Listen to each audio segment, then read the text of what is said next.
মালদার চাঁচল কলেজে হাতে নাতে ভুয়ো পরীক্ষার্থী ধরলেন পরীক্ষক। শুক্রবার এই ঘটনায় চাঞ্চল্য ছড়িয়েছে এলাকায়। কলেজের তরফে ভুয়ো পরীক্ষার্থীকে চাঁচল থানার হাতে তুলে দেওয়া হয়েছে। কলেজ সূত্রে জানা গিয়েছে, এদিন বিএ জেনারেলের পঞ্চম সেমিস্টারে বাংলা বিষয়ের পরীক্ষা দিতে আসে পরীক্ষার্থীটি। সেই সময় নকল অ্যাডমিট দেখে সন্দেহের দানা বাঁধে। ভারপ্রাপ্ত অধ্যক্ষ অজিত বিশ্বাস কন্ট্রোল রুমে সেটি পাঠালে জানানো হয় সেটি জাল।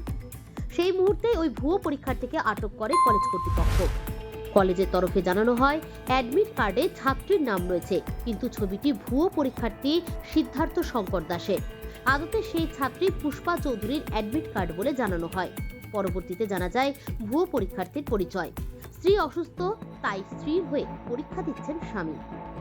ঘটনা সম্পর্কে জানা গেছে, মানিকচক কলেজের তৃতীয় বর্ষের ছাত্রী পুষ্পা চৌধুরী। সে মানিকচকের নারায়ণপুর চর এলাকার বাসিন্দা।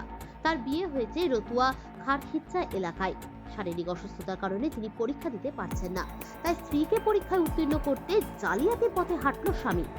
আসলে স্বামী সিদ্ধার্থ শঙ্কর দাস স্ত্রী পুষ্পার হয়ে পরীক্ষা দিতে গিয়েছিল চাঁচল কলেজে, আর সেখানেই হাতে নাতে পাকড়াও হয় সিদ্ধার্থ।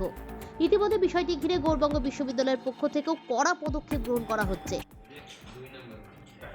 আমাদের গৌড়বঙ্গ বিশ্ববিদ্যালয়ে পঞ্চম সেমিস্টারের পরীক্ষা চলছে চাঁচল কলেজে। কাওয়ের সেন্টার বাইবেল কলেজ থেকে এখানে পরীক্ষা দিতে এসেছে। পরীক্ষা চলাকালীন আমাদের ইনভিজিলেটরের হাতে একটা ফ্রড কেস ধরা পড়ে। শুরুতেই তখন দেখা যায় যে অ্যাটেন্ডেন্স রেজিস্টারে একটা ছোট্ট একটা ছবি, সেখানে একটা মেয়ের ছবি আছে, এবং আমি যা ইনভিজিলেটরদের কাছ থেকে শুনেছি, তারপরে আর অ্যাডমিট কার্ডে দেখা যাচ্ছে একটা ছেলের ছবি। এখন তার বিভিন্ন রকম আর্গুমেন্ট যে এটা ইউনিভার্সিটির ভুল আছে, ওটা ঠিক করে নেওয়া হবে, অমুক তমুক এসব শুনেছে। তবুও আমার কাছে সঙ্গে সঙ্গে এটা ইনফর্ম হয়। আমি ব্যাপারটা সঙ্গে সঙ্গেই মানে এক সেকেন্ডও দেরি না করে আমি কন্ট্রোলার অফিসকে জানাই যে আমাদের এই ধরনের একটা সমস্যায় পড়েছি, আপনি প্লিজ সহযোগিতা করুন, সমাধান করেন ব্যবস্থা, কী করবো বলুন।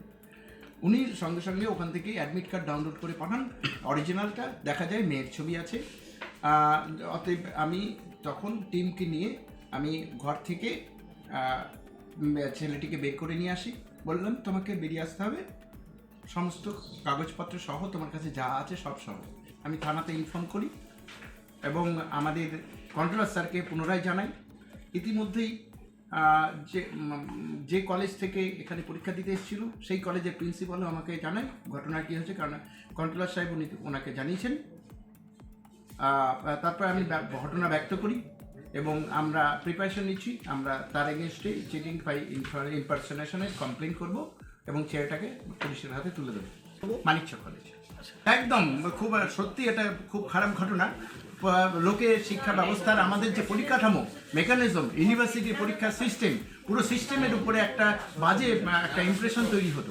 আমার যেটা মনে হয়, শিক্ষা ব্যবস্থায় এই ধরনের দুর্নীতি সেটা আটকানোর জন্য আমাদের সবাইকে বদ্ধপরিকর থাকতে হবে।